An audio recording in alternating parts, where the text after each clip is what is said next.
Baik, saya Nadratul Aulia dengan NIM 20410101003-9. Di sini saya akan menjelaskan tentang pengertian kurikulum 2013. Secara etimologis, kurikulum itu berasal dari bahasa Latin courier, yaitu pelari, dan courier yang artinya tempat berlari. Nah, pada awalnya, kurikulum ini adalah suatu jarak yang harus ditempuh di mana pelari mulai dari garis start sampai dengan finish. Dengan pengertian bahwasanya kurikulum tersebut digunakan dalam dunia pendidikan dengan pengertian sebagai rencana dan pengaturan tentang sejumlah mata pelajaran yang harus kita pelajari peserta didik dalam menempuh pendidikan di lembaga tersebut. Dan kurikulum 2013 sendiri adalah kurikulum baru yang dimana dilaksanakan secara bertahap pada satuan pendidikan mulai tahun ajaran baru 2013 sampai 2014. Nah, kemudian kurikulum sendiri harus menyikapi masalah ini dengan serius, juga untuk menyesuaikan dengan kualitas manusia yang diharapkan terbentuk di semua jenjang pendidikan. Yang harus dipelajari tentang jumlah mata pelajaran peserta didik dalam menempuh pendidikan di lembaga tersebut. Kurikulum 2013 sendiri secara bertahap oleh lembaga pendidikan yang dimulai pada tahun ajaran 2013 sampai 2014. Dari 2013 sampai dengan 2014. Setelah 1 tahun pengembangan secara bertahap dimulai dengan tahun ajaran baru 2014 sampai dengan 2015. Kurikulum ini baru diperkenalkan secara bersamaan di semua lembaga pendidikan. Tak luput juga pada tahun 2013, rencana perencanaan kurikulum ini adalah mata pelajaran dan program pendidikan berbasis yang diberikan program untuk lembaga penegakan pendidikan dengan sistem yang berkualitas, yang dimana tujuannya untuk program pendidikan penelitian untuk menciptakan generasi yang semakin baik ke depannya, yang sehingga siswa itu dapat lebih aktif mempelajari dan dapat lebih giat dalam kegiatan kelas. Kemudian faktanya yang dimana kurikulum 2013 ini mempunyai tujuan yang sangat penting, dimana untuk mendorong semua peserta didik melakukan observasinya, bertanya dan juga bernalar, mempresentasikan apa yang harus didapatkan ketika dalam pembelajaran tersebut. Bahwasanya adanya penyempurnaan kurikulum 2013 ini menekankan pada fenomena alam, sosial, dan tak luput juga seni dan budaya. Di sini kurikulum 2013 juga sangat terfokus pada kegiatan aspek dalam pembelajaran, di mana beberapa aspek itu ada 3. Yang pertama, untuk menghasilkan peserta didik yang berakhlak mulia, kemudian berketerampilan dan berpengetahuan. Yang ketiga aspek ini berhubungan antara satu dengan yang lainnya, sehingga dapat kita pahami atau kita ketahui dengan adanya kurikulum ini. Dengan kurikulum 2013, siswa sangat diharapkan menjadi lebih kreatif, inovatif, dan produktif. Baik, sekian penjelasan dari saya, kurang lebihnya saya kembalikan kepada moderator. Assalamualaikum warahmatullahi wabarakatuh. Perkenalkan, saya Muhammad Fatahillah dengan NIM 20410100125, mahasiswa Unhas Jember, semester 4. Nah, di sini saya akan menjelaskan tentang komponen kurikulum 2013. Nah, kurikulum memiliki 5 komponen utama, yaitu yang pertama tujuan, 2 bahan, 3 strategi pembelajaran, 4 organisasi kurikulum, dan 5 evaluasi. Nah, kelima komponen tersebut berkaitan erat dan tidak dapat dipisahkan. Yaitu pembahasan yang pertama, yaitu adalah tujuan. Nah, tujuan pendidikan itu dianjurkan sebagai pengembangan pertumbuhan yang seimbang dari potensi dan kepribadian total manusia melalui pelatihan spiritual, intelektual, emosional, dan fisik, sehingga mereka menjadi manusia muslim yang terus berkembang dalam hal iman dan takwa, serta berakhlak mulia dalam kehidupan pribadi, sosial, dan masyarakat, bangsa, dan negara. Yaitu yang kedua ada materi pembelajaran, yaitu dalam menentukan bahan ajar atau bahan pembelajaran itu tidak lepas dari falsafah dan teori pendidikan yang dikembangkan. Nah, dalam hal ini bahan ajar disusun secara logis dan sistematis berupa, yaitu yang poin pertama itu teori. Nah, teori adalah seperangkat konstruksi atau konsep yang saling terkait. Nah, definisi atau proposisi yang menyajikan pendapat sistematik tentang suatu fenomena dengan menentukan hubungan antara variabel untuk menjelaskan dan memprediksi fenomena tersebut. Lalu yang kedua ada konsep. Abstraksi yang dibentuk oleh organisasi kekhususan adalah definisi singkat dari sekelompok fakta atau fenomena. Untuk poin selanjutnya itu ada generalisasi, yaitu kesimpulan umum berdasarkan hal-hal khusus yang bersumber dari analisis pendapat atau bukti dalam penelitian.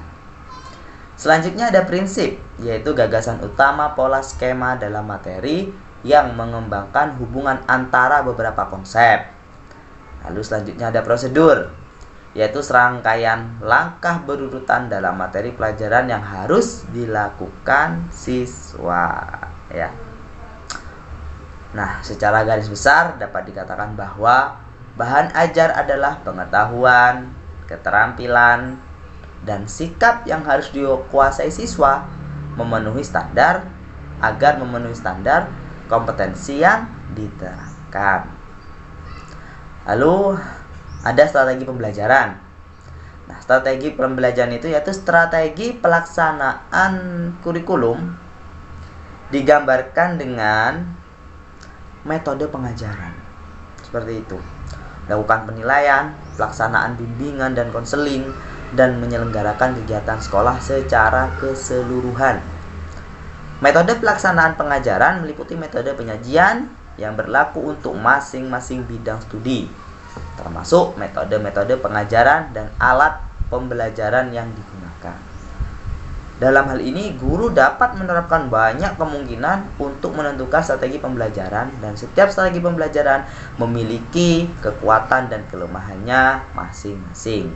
Nah, dalam pembelajaran K13 ada beberapa prinsip yang harus diperhatikan bersama oleh guru dalam melaksanakan pembelajaran. Antara lain yaitu yang pertama, berpusat pada siswa, mengembangkan kreativitas siswa, menciptakan kondisi yang menyenangkan dan menantang.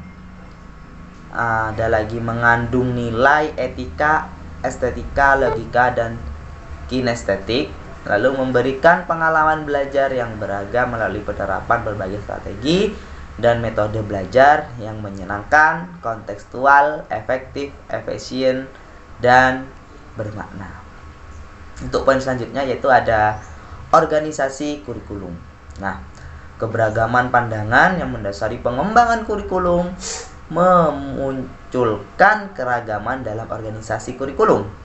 Menurut peneliti, setidaknya ada 6 macam organisasi kurikulum. Menurut peneliti itu yaitu yang pertama, ada mata pelajaran yang terpisah atau mata pelajaran yang terisolasi. Nah, kurikulum terdiri dari sejumlah mata pelajaran yang terpisah yang diajarkan secara individual tanpa ada hubungan dengan mata pelajaran lain. Masing-masing diberikan pada waktu tertentu dan tidak dengan memperhatikan minat, kebutuhan, dan kemampuan siswa. Semua materi diberikan secara merata. Nah, mata pelajaran yang berkorelasi, yaitu korelasi itu diadakan sebagai upaya untuk mengurangi kelemahan-kelemahan akibat pemisahan mata pelajaran. Prosedur yang dilakukan adalah menyampaikan poin-poin yang berkorelasi untuk memudahkan siswa dalam memahami pelajaran tertentu. Yaitu ada bidang studi area, yaitu suatu organisasi kurikulum yang berupa kumpulan beberapa mata pelajaran yang sejenis dan mempunyai sifat yang sama serta saling berkorelasi dalam suatu bidang pengajaran. Program yang berpusat pada anak yaitu program kurikulum yang menitik beratkan pada kegiatan siswa, bukan pada mata pelajarannya. Program inti yaitu program yang berupa unit-unit masalah, di mana masalah tersebut diambil dari suatu mata pelajaran tertentu, dan mata pelajaran lainnya diberikan oleh kegiatan pembelajaran dalam upaya memecahkan masalah tersebut. Mata pelajaran yang menjadi pisau analisis diberikan secara terpadu. Yaitu untuk poin selanjutnya ada electric program, yaitu program yang mengupayakan keseimbangan antara organisasi kurikulum yang berpusat pada mata pelajaran dan siswa. Lalu yang terakhir yaitu ada evaluasi kurikulum. Nah, dalam pengertian yang lebih luas, evaluasi kurikulum dimaksudkan untuk mengkaji kinerja kurikulum secara keseluruhan dalam berbagai kriteria. Indikator kinerja yang dievaluasi tidak hanya sebatas efektivitas, tetapi juga relevansi, efisiensi, dan kelayakan program. Luas atau tidaknya suatu program evaluasi kurikulum sebenarnya ditentukan oleh tujuan evaluasi kurikulum. Apakah evaluasi ditujukan untuk menilai keseluruhan sistem kurikulum atau hanya komponen-komponen tertentu dalam sistem kurikulum? Nah, salah satu komponen kurikulum itu penting yang perlu dievaluasi adalah terkait dengan progres dan hasil belajar siswa.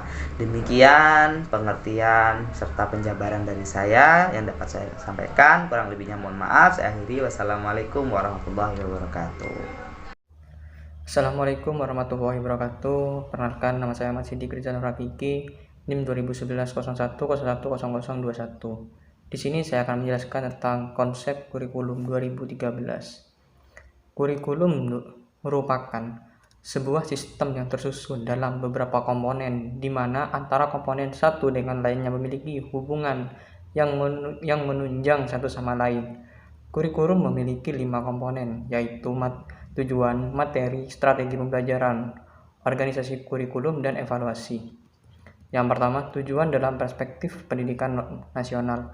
Tujuan pendidikan nasional dapat dilihat secara jelas dalam Undang-Undang Nomor 20 Tahun 2003 tentang Sistem Pendidikan Nasional, bahwa pendidikan nasional berfungsi mengembangkan kemampuan dan membentuk watak serta peradaban bangsa yang bermartabat dan dalam rangka mencerdaskan kehidupan bangsa, bertujuan untuk berkembangnya potensi peserta didik agar menjadi manusia yang beriman dan bertakwa kepada Allah, kepada Tuhan Yang Maha Esa, berakhlak mulia, sehat, berilmu, cakap, kreatif, dan mandiri, menjadi warga negara yang demokratis serta bertanggung jawab.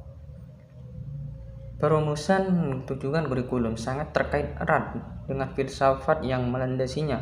Jika kurikulum yang dikembangkan menggunakan dasar filsafat klasik, perennialisme, dan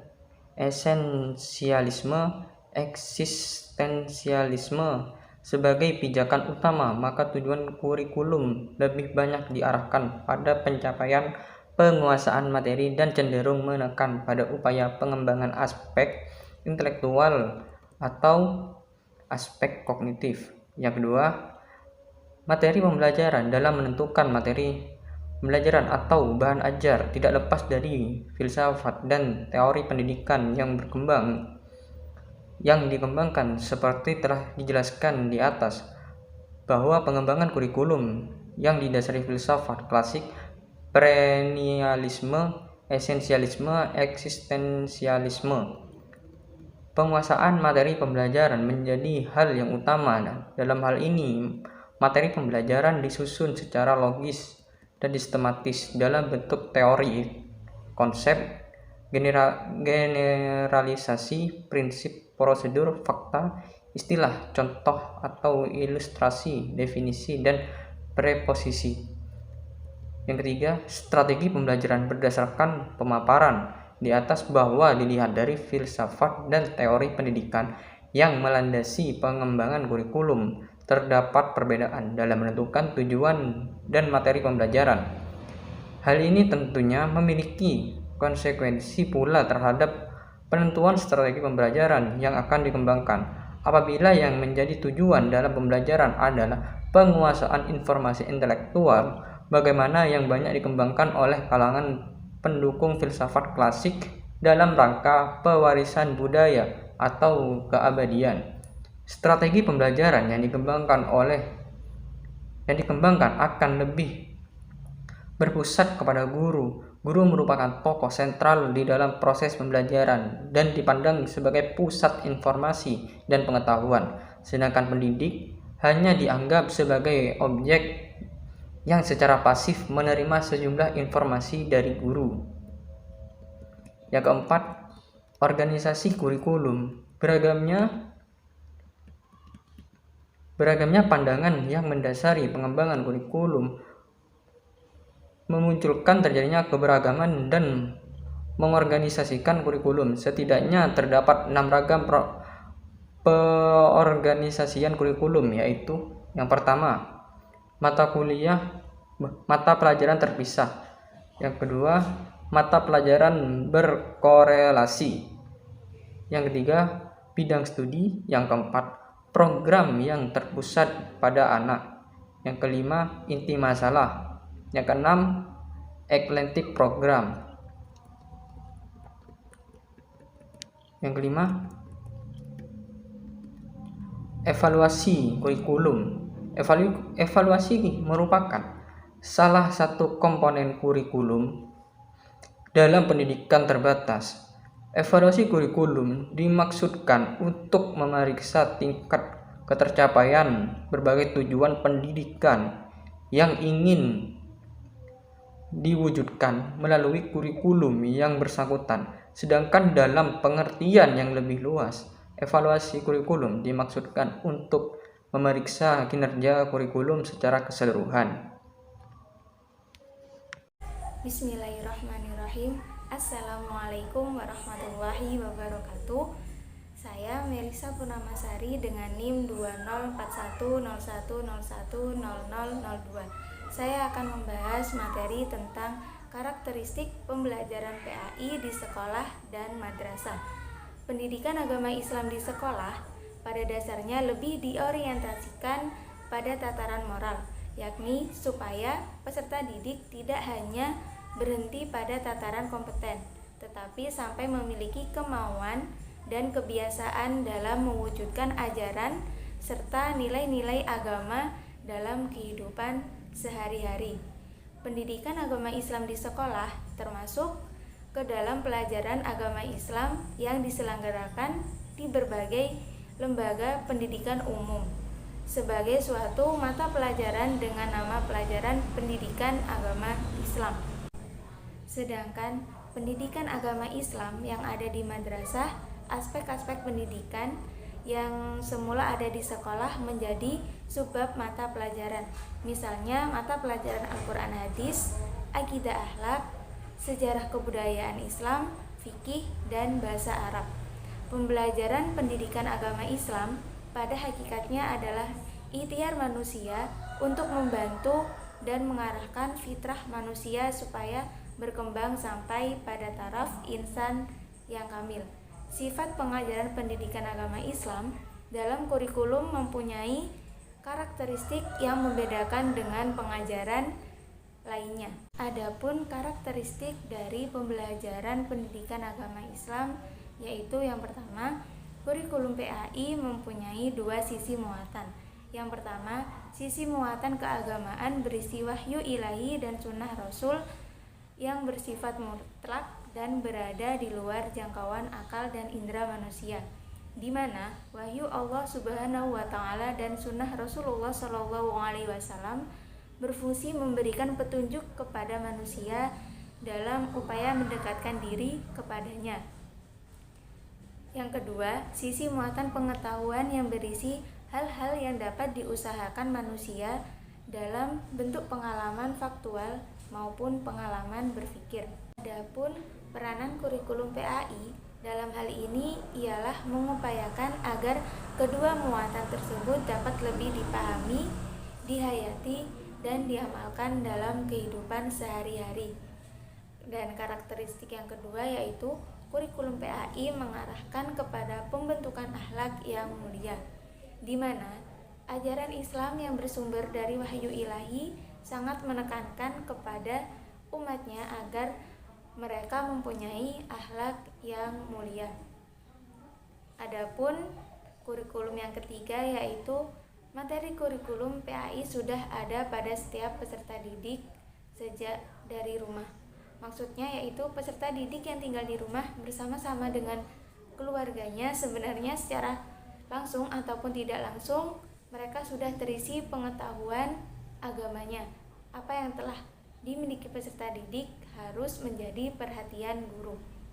Pengajaran kurikulum PAI di sekolah berfungsi mengembangkan dan meningkatkan pengetahuan yang telah dimiliki peserta didik agar lebih berkembang secara optimal serta dapat meluruskan pengetahuan peserta didik yang kurang tepat.